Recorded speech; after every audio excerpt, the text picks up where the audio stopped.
the 1960s, most of them were teenagers, and they were called street gangs.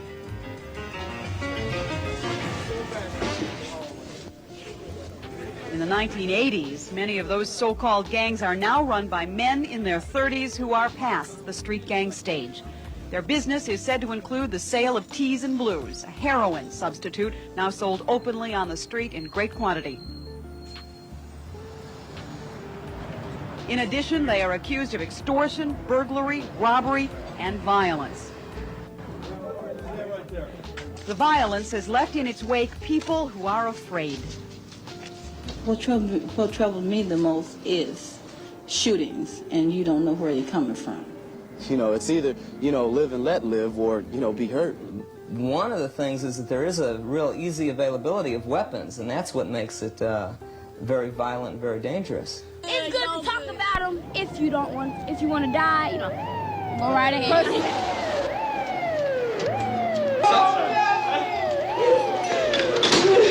Police use words like organized, sophisticated. The new Chicago Mob is a new Center 5 special reported by Carol Marine. Who is this new so-called Chicago Mob? Well, according to police, the primary case in point is a group who in the 1960s was known as the Black Keystone Nation, who in the 1980s is known as El Rukn. According to police, it's a kind of crime syndicate. According to El Rukns, it's an Islamic religion. On Friday night, March the 6th, the generals and street soldiers of the El Rukn organization met at their temple on South Drexel. It was billed as a religious meeting. The leader of the religion, Jeff Fort, age 34, an ex-convict, and a man who shuns publicity. In the 60s, it was different. Fort was the leader then of the Black Keystone Nation. He was more visible, and he used his visibility and his influence to gain nearly $1 million in federal poverty program grants. By the end of the 60s, however, Fort was convicted of trying to defraud the government of that money. After 4 years in prison, Fort quietly returned to the street, the leader of the El Rukns. Winston Moore, former director, Cook County Jail. Back in the 60s, when the gangs, after Jeff went to jail, they ran the penitentiary system. As a result, the success they had in the penitentiary system, they brought back to the community. If they could, through fear and violence, control the penitentiaries, they can control the community. And that's what you're getting now. Since he's been out, to date, the most serious charge against Fort has been possession of marijuana, compelling him and his entourage to appear in court. Following that court date, some of his lieutenants had a run-in with police. Still, by and large, the El Rukns have kept a low and business-like profile, running a narcotics operation, according to police, and using the profits, allegedly, to buy property. That particular gang is into narcotics and into any other illegal activities for one purpose, to make money.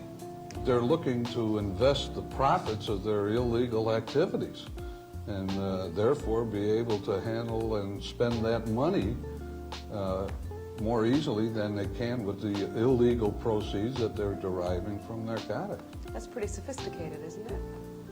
Well, sure. Chicago police and federal investigators say they believe the El Rukns are doing what traditional organized crime has done, buying property and trying to shield its actual ownership, either by using phony corporations or putting the land in trust. The El Rukn Temple, for instance, is held by a now-defunct corporation called El Pyramid. And this apartment building on 6417 South Kenwood is held in a trust. A subpoena will be required to learn the ownership here, a subpoena federal investigators already have in the works. As for Jeff Fort himself, he does not do interviews. But in his defense, Fort's attorney William Swano says he knows of no illegal activities in which Fort or the El Rukns are engaged. He knows of no property that they own. Authorities say they believe the El Rukns have formed a mature criminal network. While that's important, what they say is just as important is that some of the other big gangs of the 60s seem to be following that same example, seem to be taking a page out of Jeff Fort's book. We'll have more on that as we continue.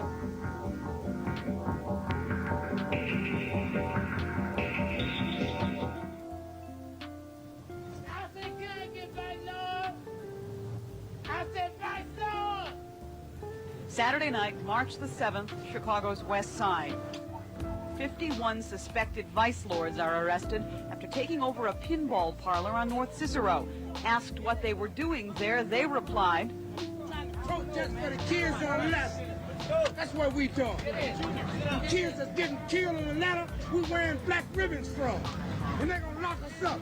And that's what they're gonna do." Police doubt that, but say one thing they do not doubt is the fast and furious reemergence of the vice lords, who, like the El Rukins, according to authorities, have gone into the narcotics business, the sale of the heroin substitute Teas and Blues, and who also allegedly are into extortion, burglary, and prostitution. The gang you're referring to didn't exist 7 months ago. The leadership of that started this new gang is coming from people that have been released from the penal institution. We went from no members in this particular gang to hundreds of them in a matter of 6 months' time. As the El Rukins claim to be a religion, the vice lords appear to be following suit, and according to informed sources, are looking for a church to found on the west side. Meanwhile, a third 1960s vintage gang, like the El Rukins and the vice lords, seems to be developing religion. The Disciples now call themselves the Sons and Daughters of the Star, and according to business people on this block on the south side, are leasing a storefront at 6425 South Cottage Grove, paying $400 a month cash. The money, say authorities, comes from the sale of Teas and Blues, the heroin substitute, along with a variety of other crimes that include burglary and extortion.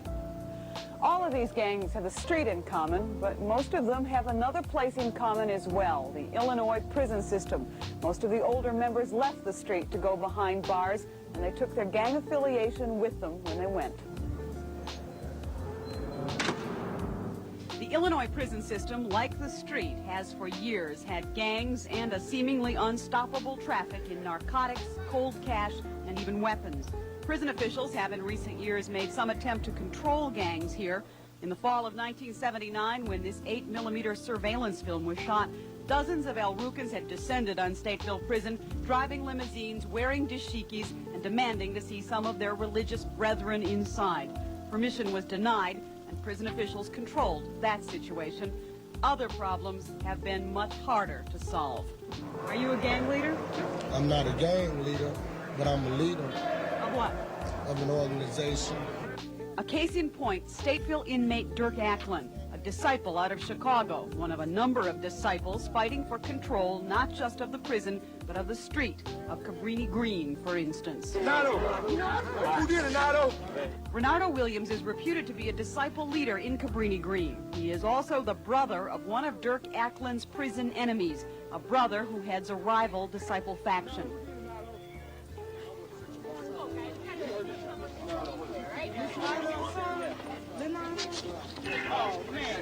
Prison officials believe the shooting of Renardo Williams in Cabrini Green 3 weeks ago very well could have been a hit ordered from prison by Acklin. A bloody connection between the prison and the street made bloodier because 1 week after Williams was shot, Acklin in prison was stabbed. The interaction between the gangs in the prison and the gangs on the street is not infrequently seen at the Cabrini Green Housing Project. Since January, it has become a virtual battleground. 36 wounded, 10 killed as of mid-March. And while police stress that all of that violence is not gang-related, they say at least a part of it is. And if there's one major gang to be zeroed in on here, it is the Disciples, the largest and the least organized of the re-emerging gangs of the 60s. It is a gang causing major problems both on the street and in the prisons. Recognizing that, for the first time, prison officials and Chicago police have come together to set up their own communications network. The gangs, after all, have theirs. I really don't, have a reason for not having done it before, but the timing seemed right now, and we've received excellent cooperation from the Chicago Police Department. And you'll continue working with Chicago Police? Absolutely. We have recently started a program again with the penal institutions. What caused you to get together with the prison system recently? Well, I think we should have been working hand in hand for many years, and we never did.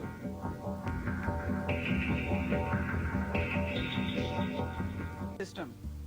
Some have a problem from ex-convicts.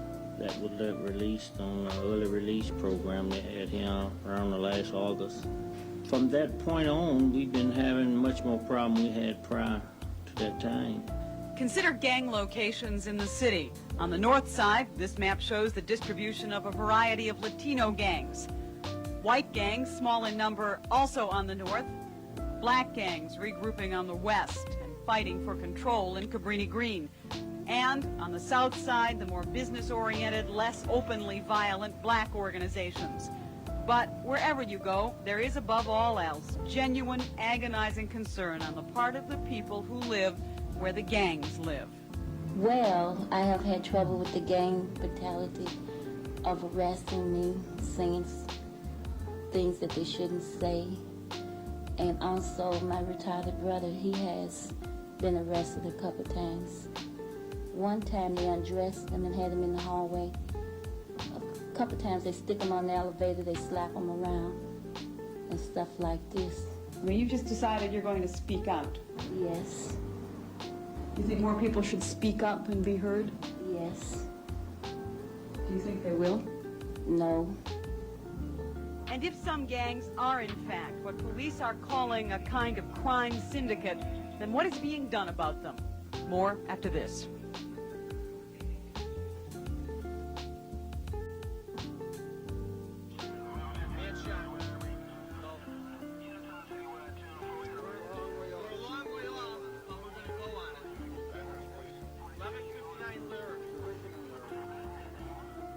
In the last 6 months, virtually every level of government has declared war on Chicago gangs. We are going to form a tactical unit specifically for the Cabrini Green area. Mayor Jane Byrne and Police Superintendent Richard Brezik announced a special roving gang force and a crackdown on violence at Cabrini Green. We are declaring an all-out war on gangs because they have declared a war on us. Cook County State's Attorney Richard Daley, who campaigned on a platform of getting the gangs, has created a new special gang prosecution unit. In the midst of the official declarations of a worsening gang problem, there are at least a few people who don't think the situation is worse. Serious, yes, but not necessarily worse. The BUILD program has, since 1969, worked with street gangs. Its director, Hank Bach.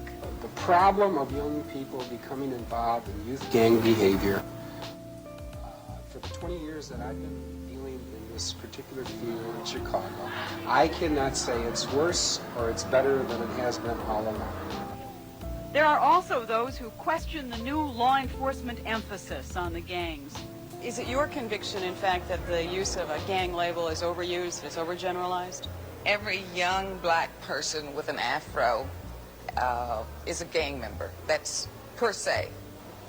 But it cannot be that every black male between 18 and 25 belongs to a gang. And yet when you see an arrest, invariably that's what you see. Arnett Hubbard is an attorney. Her client is a young man named Isaac Gaydon. When Fenger High School football star Stephen Watt was killed February 6th, Gaydon was one of 3 accused of the shooting. And on the eve of achieving that dream, some individuals who have no goal and have no dream were allowed to steal his dream. And no man should be allowed to steal another man's dream. Gaydon was quickly linked to a gang, and a disagreement began. The murder of a high school student who played football as he's walking down the street, that's not a political issue. He was not in a gang. We believe that the killing was gang-related, yes. It's a ploy that's regularly used by the state's attorney's office. They prejudice the public before the case ever gets to court and try it in the papers. This specific case is now in the courts, but in a more general sense, even some police caution against using gang labels too liberally. Yes, I think the name gang is being overused. Then again, there are other times when law enforcement is adamant, saying there is no mistaking some groups, in particular, those gangs now being called budding crime syndicates, like Jeff Ford and the Al Rukins on the south side, the Vice Lords on the west side, and to some degree the highly disorganized but large Disciple Nation on the south and north sides. Not only are Chicago police and the Cook County State's Attorney directing more attention their way, so also is federal law enforcement. It is a serious problem today in this area. The Federal Drug Enforcement Administration, according to informed sources, has specifically targeted Jeff Fort and the El Rukins and their alleged connection to the lucrative narcotics business of selling the heroin substitute Teas and Blues. In concert with the DEA, the Internal Revenue Service reportedly wants to know more about the El Rukins' income, their big cars, their fur coats, and their property. By all accounts, it will be a several-year investigation of an organization that Jeff Fort has spent 5 years on the street already putting together. While federal and local law enforcement investigate, some lawmakers will try and legislate tougher statutes against gang intimidation of witnesses, statutes to help relocate victims and witnesses. But even State Representative John Cullerton of Chicago, who is proposing such measures, knows their limitations. Let's assume that you get everything you want passed. Is that going to solve the gang problem? Obviously not. I think that what we learned from these gang hearings is that the problem obviously has to do with education. It has to do with joblessness in the city of Chicago. And the current mood in the legislature certainly is not to throw money at these two problems. And finally, when more police, prosecution, and legislation have all been proposed, there is one remaining remedy. The one thing the gangs fear is a roused community. We need help and assistance from everyone. A gang is only as bad as a community allows it to be. There needs to be people on the street in the community to deal with young people to supplement what's going on in the formal educational process. Are you one of those people who thinks there's a solution, or are you one of those people who thinks nothing can be done? I believe there's a solution and something must be done.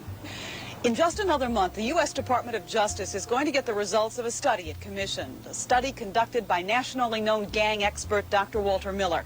And that study is going to tell the Justice Department two important things.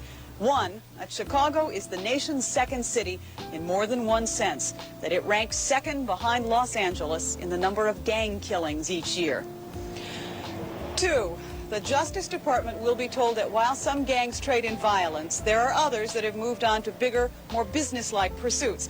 That there are some 1960s vintage black street gangs forming a new alternative to the traditionally white crime syndicate. That those 1960s black gangs have in fact formed a new Chicago mob.